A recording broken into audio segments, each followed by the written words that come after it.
Alona Land Resort located in Panglao, Bohol. Napakatahimik.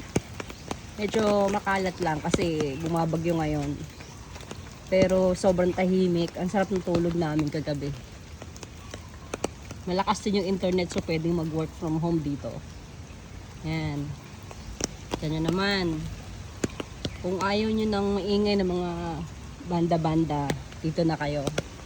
Although maglalakad kayo papunta sa beach front, kung gusto nyo pumunta sa Alona Beach, ano lang, mga 10 minutes or more, conforme sa facing nyo. Yan. Pero kung gusto nyo nang maka-experience ng tranquil stay, yan. Meron din silang pool. Oh, diba? Yan. Meron silang pool. Kaya syempre walang naliligo dahil malamig ngayon. Salamat sa bagyo. Ayan. Tapos, ay, papakita ko sa inyo yung kwarto. Ganda-ganda. Ayan.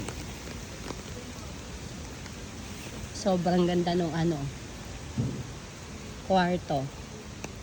At ang room ko ay over there. Pakita ko sa inyo. Room tour ko kayo very very quick. May kanya-kanyang sizes ng rooms. Yan o. Ayan. Yung sa akin, dahil solo lang naman ako, ito yung kinuha ko. Ayan. May paduyan din, pero syempre, baha dahil sa bagyo. Ayan. Okay. Kita nyo naman, no? Ganda-ganda niya. Cute. Oh, maganda. Very nice. Meron siyang sampayan sa mga gusto maglaba. Yan. Wait lang. Buksan natin ang pinto. Nakita ko sa inyong room. Pasensya na kayo. Medyo makalat. Kasi, yan na. Ay, wait lang. Habang hinahanap ko yung susi. Yan nyo naman tong may pa-chandelier. Chandelier. Ayan. Tubig.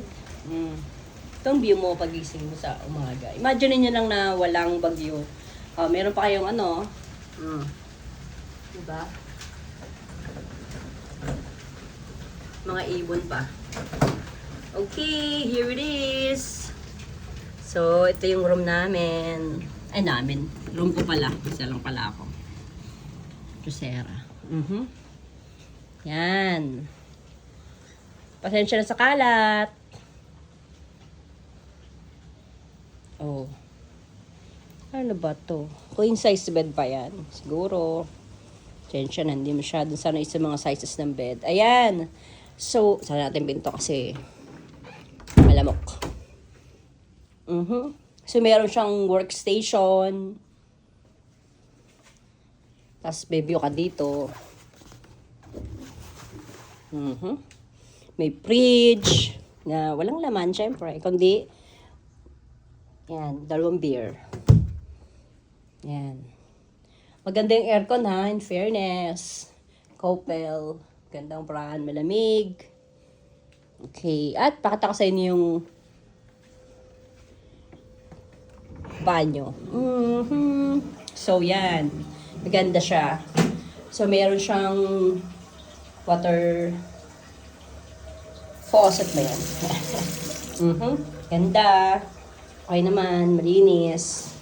Hot and cold shower. Kailangan natin yan. Ayan, di ba? Very spacious. Saktong-sakto. Pwede ito sa couple or gusto nyo, kung kayo lang, wala kayong kasama. Sobrang laki na dito for you. Oh, huling sulyap na lang sa labas. Yan. Yan guys. Alona Land. Try na yan. Sobrang mura lang yan sa Agoda. Yun lang. Bukas ulit.